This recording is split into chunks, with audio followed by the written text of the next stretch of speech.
Live news, खबर तो पक्की है।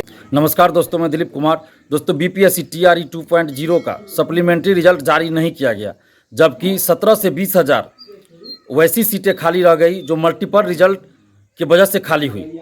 और इसके अलावा अन्य कारणों से तो और भी हज़ारों सीटें खाली रही, लेकिन मल्टीपल रिजल्ट की वजह से जो सीटें खाली है वो 17 से 20 हज़ार के आसपास है। और टीआरई 3 में ऐसे हज़ारों अभ्यर्थी हैं जो फॉर्म नहीं भर पाए। टीआरई 2 में उनका रिजल्ट हो जाता सप्लीमेंट्री में, लेकिन टीआरई 3 में वो फॉर्म नहीं भर पाए। क्यों? क्योंकि उनका उम्र समाप्त हो गया और सरकार सप्लीमेंट्री रिजल्ट जारी नहीं की और हज़ारों अभ्यर्थी का उम्र समाप्त हो गया। टीआरई 3 में वो फॉर्म भी नहीं भर पाए और टीआरई 2.0 में सीटें खाली रह गई, लेकिन सरकार ने सप्लीमेंट्री रिजल्ट जारी नहीं किया। जबकि टीआरई 1 का सप्लीमेंट्री रिजल्ट जारी हुआ, टीआरई 2 का भी, ईबीसी बीसी वेलफेयर का जारी हुआ, लेकिन शिक्षा विभाग का सप्लीमेंट्री रिजल्ट जारी नहीं हुआ। जबकि नीतीश कुमार जी गांधी मैदान से बोले थे 13 जनवरी को कि सप्लीमेंट्री रिजल्ट बहुत जल्द जारी किया जाएगा।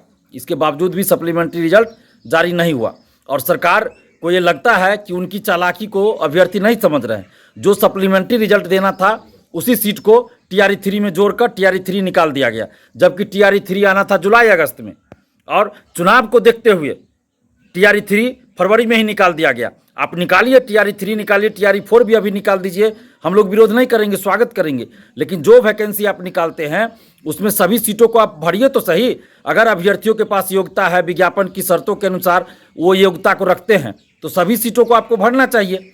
यहाँ डेट ऑफ बर्थ के चलते हजारों अभ्यर्थियों को बाहर किया गया, यानी कि जितना कट ऑफ गया है उतना कट ऑफ उनको है, उतना मार्क्स है, उस कट ऑफ के बराबर उनका मार्क्स है, फिर भी उनका सिलेक्शन नहीं हुआ, बाहर कर दिया गया डेट ऑफ बर्थ के चलते। कोई 1 नंबर 2 नंबर 3 नंबर से बाहर हुए, फिर वो अगली बार परीक्षा दे टीआरई 3 में, फिर उसमें आप पूरा सीटों पे बहाली नहीं पूरा कीजिएगा। और ऐसे हजारों अभ्यर्थी हैं जिनका उम्र समाप्त हो गया, वो टीआरई 3 में फॉर्म नहीं भर पाएंगे।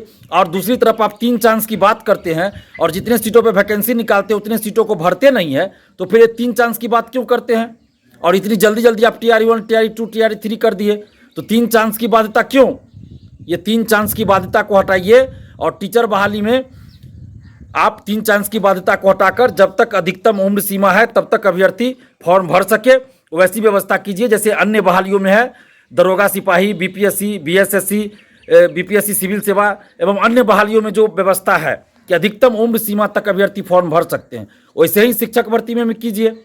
और एज तो किसी का स्थिर नहीं रहता है, रुकता नहीं है, फिर आप एज में छूट क्यों नहीं देते? पहले आप 10 साल 12 साल पे एसटीईटी करवाए, बीटेट आप करवाते नहीं है, और एसटीईटी 10 साल के 12 साल के बाद करवाए, तो आपको छूट तो कम से कम 2-3 वैकेंसी में देना चाहिए 10 साल 12 साल का ना। एक वैकेंसी में आप दे के और छोड़ दिए। हजारों अभ्यर्थियों का जो है जिंदगी बर्बाद हो गया, उनका भविष्य बर्बाद हो गया। बीएड करके, कोई एसटीईटी पास करके, बीएड पास करके बेरोजगार हो जाएंगे, बेरोजगार बैठे रहेंगे। तो सरकार को इन सब चीज़ों पे ध्यान देना चाहिए और बीपीएससी टीआरई 2.0 का सप्लीमेंट्री रिजल्ट जारी कीजिए और टीचर बहाली में 3 चांस की बाध्यता को हटाइए। और अगर ऐसा नहीं होता है तो बिहार के समस्त अभ्यर्थी नोटा बटन दबाएंगे, किसी को वोट नहीं देंगे। लाइव न्यूज, खबर तो पक्की है।